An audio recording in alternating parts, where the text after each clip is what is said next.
It is the ultimate test of body, mind, and spirit, and athletes. It's coming to Delmarva. Ironman Maryland, just days away from kicking off in Cambridge.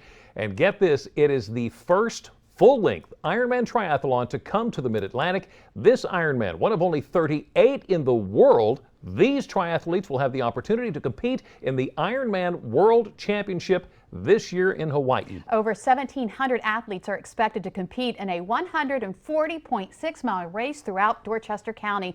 There is a 2.4-mile swim in the Chop Tank River, a 112-mile bike ride through the southern portion of the county, and a 26.2-mile run through downtown Cambridge. All right, here are the rest of the event details. The race begins Saturday, September 20th, bright and early, 6:50 a.m. If you'd like any more information on the Ironman Maryland, all you have to do is visit our website, WBOC.com, click on our picture at the top of the page.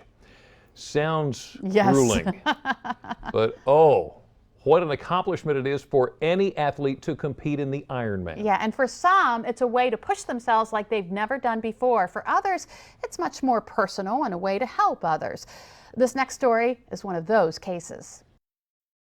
From the moment Scott Groan hit the water, the clock started ticking. But for him, the Ironman isn't about beating his best time, rather beating cancer. Each athlete is marked with a number. A number of names marked Groan's arm, names of people he knows who are battling leukemia and lymphoma. What has tied me to leukemia and lymphoma? This little girl here, her name's Glory.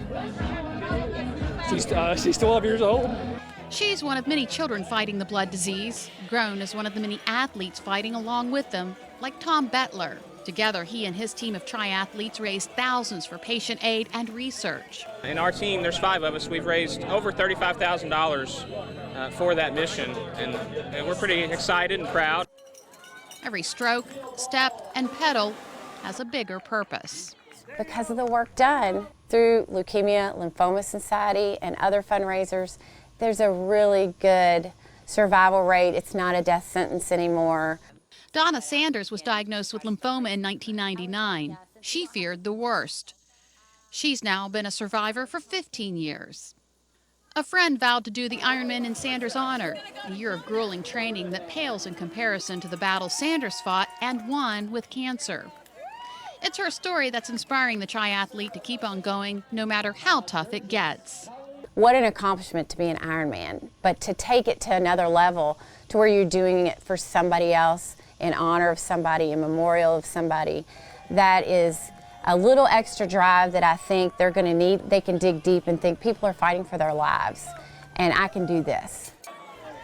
What a great way to look at it. Isn't that something? Now, only those with cancer actually know what it's like. Still, so many of us who've never had it want to do anything that we can to help.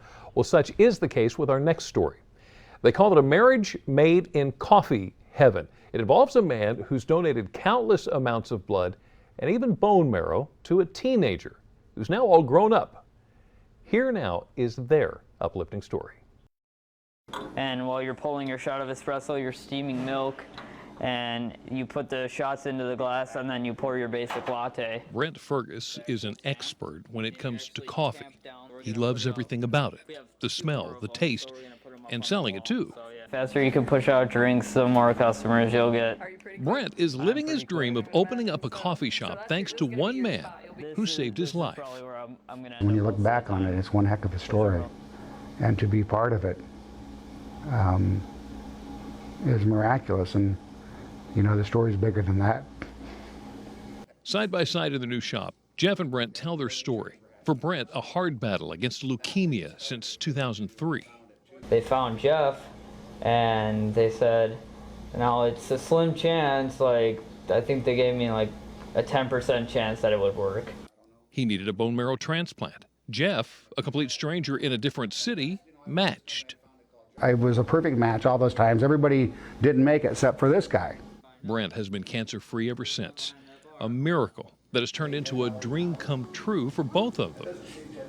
We're going to have all direct trade products for our coffees and teas. Jeff asked Brent to move and help him open up a new eclectic coffee house. Karma Coffee, they call it. So every time we do something, that creates vibrations. And if it's good vibrations we create, we'll get good karma. If it's bad vibrations we create, we'll get bad karma. It's really that simple. Cup by cup, they'll sell with a smile, connecting with customers and giving out the good vibes. When he first asked me, I thought he was kind of joking, and I'm like, oh man, that'd be a dream come true to like open up and like run a coffee shop. Well, all the work is now done on the Karma Coffee Shop, and Jeff and Brent have been turning on their open sign and spreading their karma for just over 8 weeks now. How about that? Yeah. Delmarva Life, we'll be right back in just a few moments.